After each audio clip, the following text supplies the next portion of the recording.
2014 के लोकसभा चुनाव और फिर 2017 में यूपी प्रदेश विधानसभा चुनाव में बीजेपी की जीत को भले ही मोदी लहर का कमाल बताया जाता रहा हो, लेकिन बीजेपी की इन जीतों के पीछे तथाकथित मोदी लहर से ज्यादा ओबीसी जातियों के विकेंद्रीकरण का मामला था। हाल के यूपी विधानसभा चुनाव परिणाम भी इसी बात को पुख्ता करते हैं।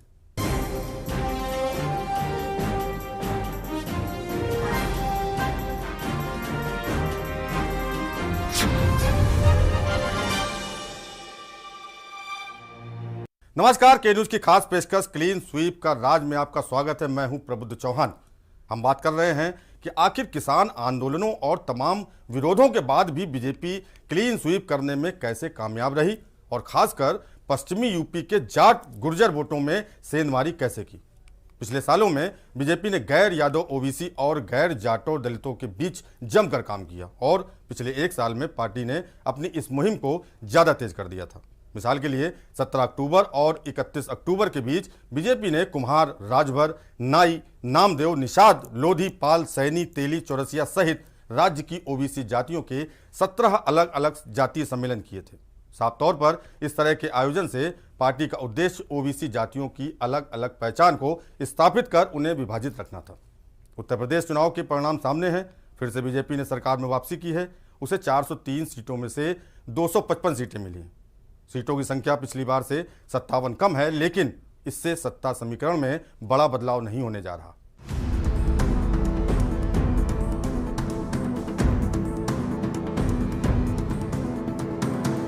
चुनाव अभियान में समाजवादी पार्टी की रैलियों में दिखाई दे रही भीड़ से लगता था कि बीजेपी की हिंदुत्व की राजनीति को कम से कम समाजवादी पार्टी से तगड़ी टक्कर मिलेगी, लेकिन सपा सिर्फ 111 सीटें ही जीत पाई। हालांकि उसके वोट प्रतिशत में 10 अंकों से अधिक का इजाफा हुआ है।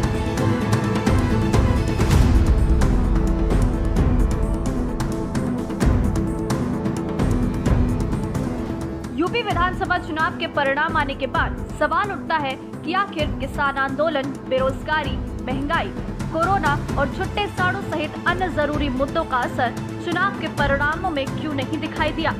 ऐसा क्यों है कि लोगों ने अपने जनजीवन से जुड़े इन मुद्दों को नजरअंदाज कर दिया। परिणाम से पहले और चुनाव के दौरान यूपी चुनाव पर नजर रख रहे जानकार अलग अलग तरह के कयास लगा रहे थे। उनका जोर इस बात पर था कि योगी सरकार के प्रति यादव, जाट, गुर्जर और ब्राह्मणों की नाराजगी और साथ ही मुस्लिम मतदाताओं के स्वाभाविक रूप से बीजेपी के खिलाफ रहने के चलते बीजेपी के लिए यह चुनाव जीत पाना नामुमकिन नहीं तो मुश्किल जरूर होगा। इसके साथ ही राज्य सरकार पर ठाकुरवाद का आरोप भी लगता रहा। लोग और पहले चरण के किसानों ने, नौजवानों ने और यहाँ के हर वर्ग के लोगों ने फैसला लिया है कि भारतीय जनता पार्टी का इस बार सफाया होगा। भारतीय जनता पार्टी जिन्होंने जनता को धोखा दिया, इनका हर वादा जुमला निकला, हर इनका विज्ञापन विकास का झूठा है। इसलिए कम से कम इन्होंने जो किसानों की आय दोगुनी की बात की थी, क्या चुनाव में किसानों की आय दोगुनी हो गई, ये बताएंगे। ये बताएं कि 2014 में जिस समय ये सत्ता में आए थे, डीजल पेट्रोल की कीमत क्या थी, उस समय सिलेंडर की कीमत क्या थी और बेरोजगारी कितनी थी, क्या रोजगार के अवसर दिए हैं इन्होंने, बिजली कितनी महंगी की है। ये तमाम सवाल हैं जो महंगाई की और बेरोजगारी के और किसानी की आय दोगुनी के भारतीय जनता पार्टी इसका जवाब नहीं देना चाहती। जयंत चौधरी जी आरएलडी के साथ गठबंधन पिछले लोकसभा के चुनाव से है और लगातार हम लोग साथ हैं। इस बार भारतीय जनता पार्टी की जो जमीन खिसकी है और इसीलिए उन्हें दर दर घर घर जाना पड़ रहा है। जब घर के दरवाजे खटखटाते होंगे, कम से कम बीजेपी को उस माँ, बहन या घर वाले से ये सिलेंडर मांगना चाहिए और पूछना चाहिए कि सिलेंडर की कीमत कितनी बढ़ाई। ये डोर टू डोर कैंपेन कर रहे हैं। वहीं पर डोर टू डोर कैंपेन में लोग जानते हैं कि ये वही व्यक्ति आ रहे हैं जिन्होंने महंगाई बढ़ाई है, बेरोजगारी बढ़ाई है और किसानों को शहीद किया है। ईमान और जज्बात को नहीं समझ पाए। हम लोग बेवफाई नहीं कर सकते किसानों के साथ, अपने मुद्दों के साथ। और पिछले कई वर्षों से आपने देखा है, मैं विपक्ष में हूँ, मैं चुनाव हार गया, उसका मुझे कोई मलाल नहीं, मुझ पर कोई फर्क नहीं पड़ा। मैं लगातार सड़क पे रहा हूँ। तो कोई कारण नहीं, ऐसा कोई प्रलोभन नहीं है जिस कारण मैं टूट जाऊं, अपना निर्णय, अपना फैसला बदल लूं। और सच्चाई ये है कि इनकी जमीन खिसक गई। सच्चाई ये है कि जब नतीजे खुलेंगे तो सरकार नौजवानों और किसानों की होगी, हमारे गठबंधन की होगी। डाउट तो उन्हें भी मालूम है कि सच्चाई क्या है, उन्हें भी मालूम है मैं नहीं टूटूंगा, लेकिन वो हमारे मतदाताओं को बरगलाना चाहते हैं, हमारे भाईचारे को खराब करना चाहते हैं, और कोई उद्देश्य नहीं उनका। राज्य की आबादी में ठाकुर का प्रतिशत 7 है और सूबे के मुख्यमंत्री इसी जाति के हैं। इसके अलावा सबसे अहम बात यह है कि राज्य की 20% दौलत पर इसी जाति का कब्जा है।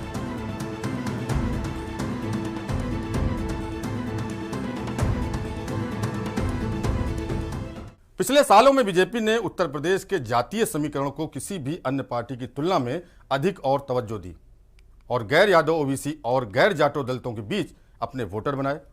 किसी ने सही कहा है कि एक राजनीतिक दल यानी बीजेपी उन जातियों की संख्या भी जानती है जिनका नाम तक कई राजनीतिक दल के नेता नहीं जानते। बीजेपी को उनकी संख्या का एहसास है जिनकी इस चुनाव में अच्छी गिनती होगी।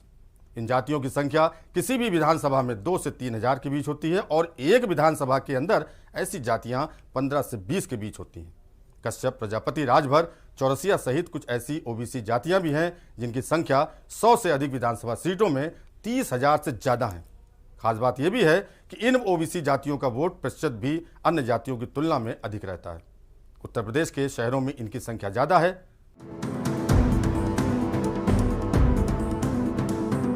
बीजेपी ने संगठनात्मक रूप से अपनी सहूलियत के लिए उत्तर प्रदेश की ओबीसी जातियों को 3 हिस्सों में बांटा है। इनमें से पिछड़ा, अति पिछड़ा और अत्यंत पिछड़ा को भी रखा गया है। राज्य सरकार के पिछड़ा वर्ग आयोग के एक नोट के मुताबिक पिछड़े वर्ग की जातियां सांस्कृतिक, सामाजिक, राजनीतिक और आर्थिक रूप से सबल हैं।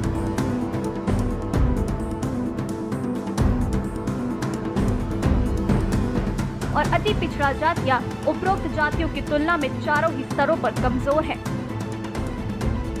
बीजेपी ने चुनाव में और चुनाव से पहले इसी नोट के अनुरूप इन जातियों के लिए अपनी नीतियां बनाई। अत्यंत पिछड़ी जातियों में कश्यप, केवट, मल्ला, नट आदि जातियां आती हैं।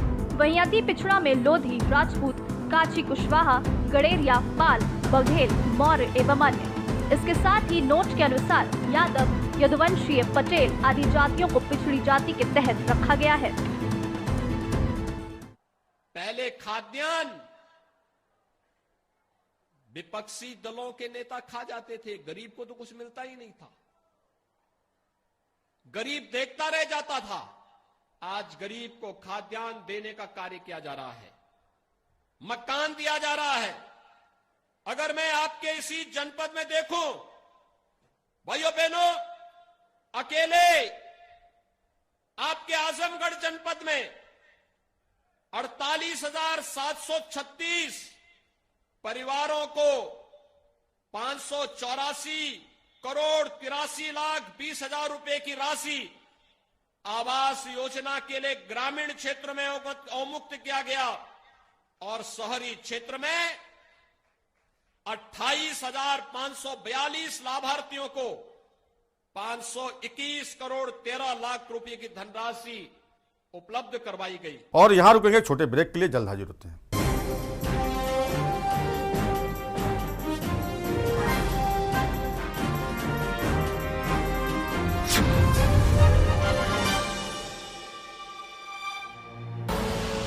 आप देख रहे हैं के न्यूज, खबरों का सारथी।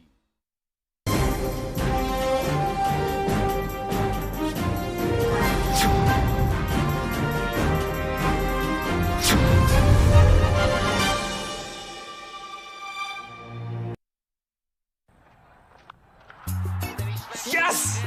Yes, yes, yes. In your face, loser. See you in soccer.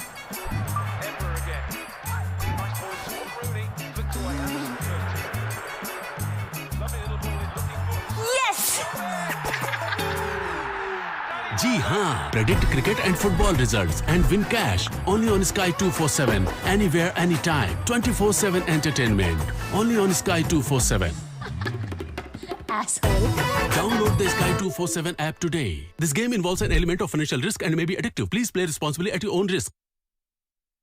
जुबान के लिए उड़ चला, गैरों की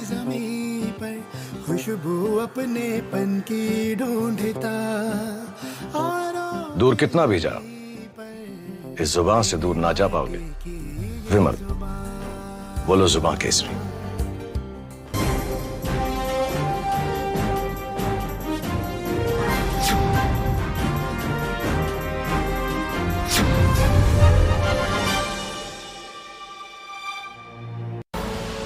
आप देख रहे हैं के न्यूज, खबरों का सारथी।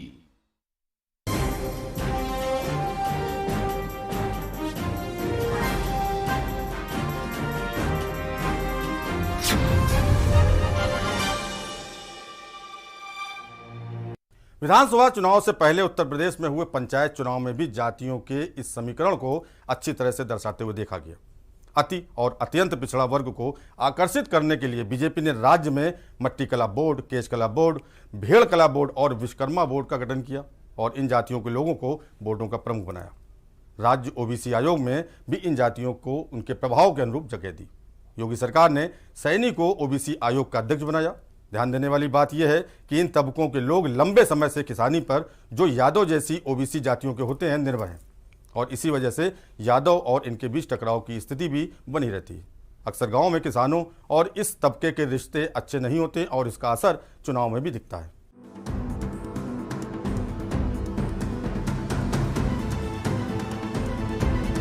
इन जातियों में बीजेपी की घुसपैठ से पहले अति पिछड़ी जातियों का प्रतिनिधित्व बहुजन समाज पार्टी के नेता काशीराम करते थे। उन्होंने इन जातियों को राजनीतिक प्रतिनिधित्व दिया और उनके इसी मॉडल के चलते बहुजन समाज पार्टी उत्तर प्रदेश में एक बड़ी ताकत बनी। लोगों को ये मालूम है कि जब पहली बार मेरे नेतृत्व में सरकार बनी थी तो उस समय उत्तराखंड उत्तर प्रदेश का हिस्सा होता था। तो मैंने अपनी पहली हुकूमत में ही आपका जो उत्तराखंड पर्वतीय क्षेत्र है ज्यादातर, तो इस क्षेत्र के विकास व उत्थान का बड़े पैमाने पर हमने ध्यान रखा था। मैंने अपनी पहली हुकूमत में तो आपके उत्तराखंड में पर्वतीय क्षेत्र में जहां ब्लॉक की जरूरत थी, तहसील बनाने की जरूरत थी, नए कई ब्लॉक बनाए, तहसीलें बनाई।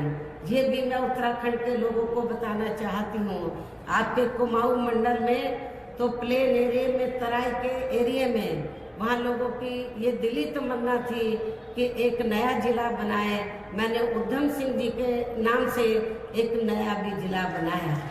काफी काम मैंने अपनी पहली हुकूमत के दौरान आपके उत्तराखंड प्रदेश में किया है।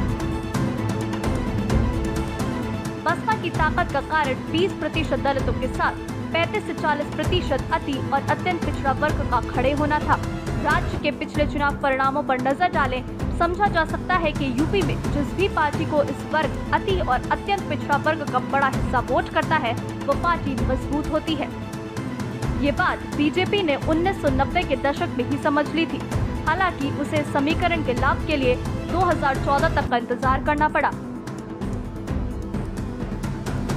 1990 के दशक की शुरुआत में राम मंदिर आंदोलन और बाबरी मस्जिद विध्वंस के बाद बीजेपी चुनाव हारी। इसके बाद उसने धीरे धीरे राजनीतिक प्रतिनिधित्व के मुद्दे पर इन जातियों को गोलबंद करना शुरू किया। 2014 के पहले तक बीजेपी को एक शहरी पार्टी माना जाता था। इसकी वजह भी थी कि सामंतवाद से ग्रस्त उत्तर प्रदेश के ग्रामीण इलाकों में बीजेपी जड़ नहीं जमा सकी थी, लेकिन उस साल हुए लोकसभा चुनाव में उसने ये मिथक तोड़ दिया। और बहनों, इस चुनाव में मेरी ये आखिरी सभा है। उत्तर प्रदेश ने दशकों से शायद ऐसा चुनाव नहीं देखा होगा। ऐसा चुनाव जब कोई सरकार अपने काम पर, अपनी ईमानदार छवि पर भेदभाव और पक्षपात रहित विकास पर और सुधरी हुई कानून व्यवस्था के दम पर जनता जनार्दन का आशीर्वाद मांग रही हो।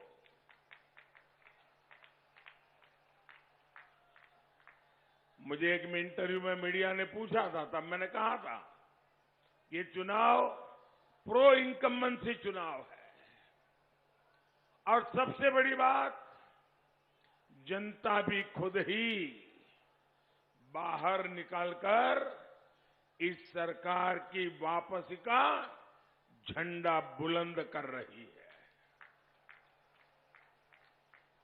कोरोना से लेकर काशी तक,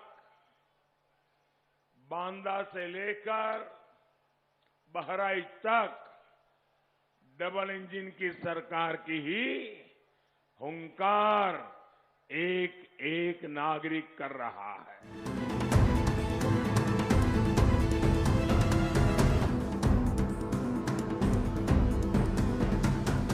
और यहां वक्त हो चला एक छोटे ब्रेक का। ब्रेक के बाद जल्द वापस होंगे।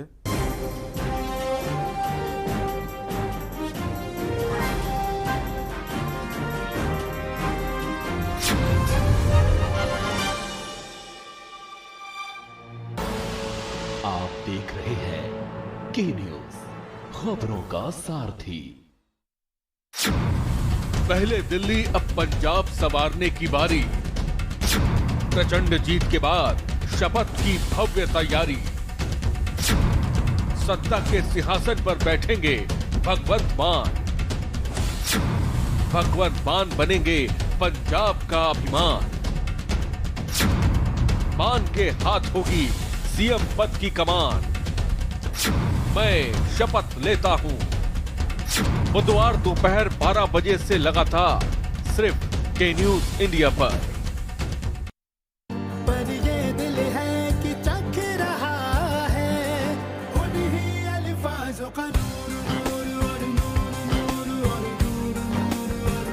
दूर कितना भी जाओ, इस जुबान से दूर ना जा पाओगे। विमल, बोलो जुबान केसरी। सोचिए मत, मेरी और पूरे हिंदुस्तान की तरह आप भी समर कूलर और होम अप्लायंसेस लीजिए और बेफिक्र हो जाएगी। आप देख रहे हैं के न्यूज, खबरों का सारथी।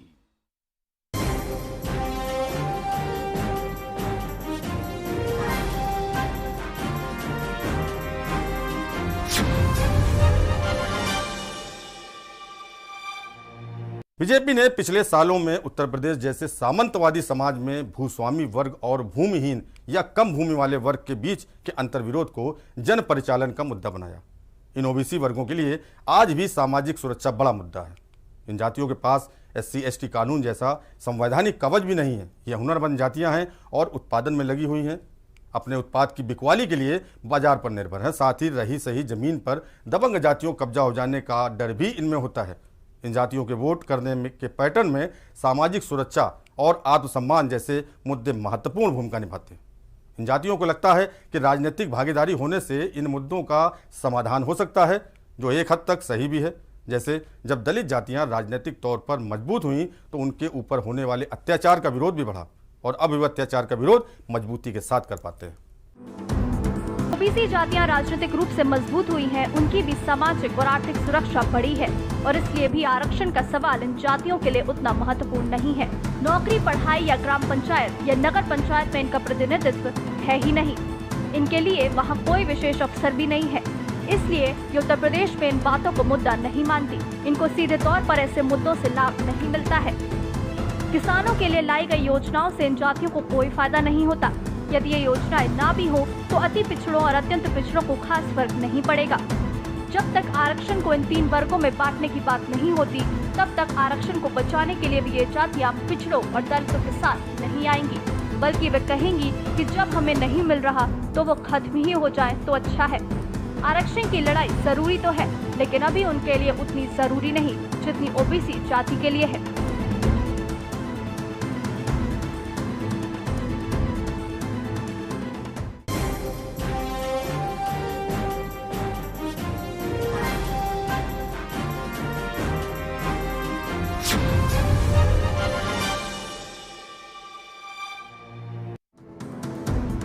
बदलने वाले नेता अपनी जाति के लोगों को भरोसा नहीं दिला पाए, जिस वजह से वोट शिफ्ट नहीं हुआ।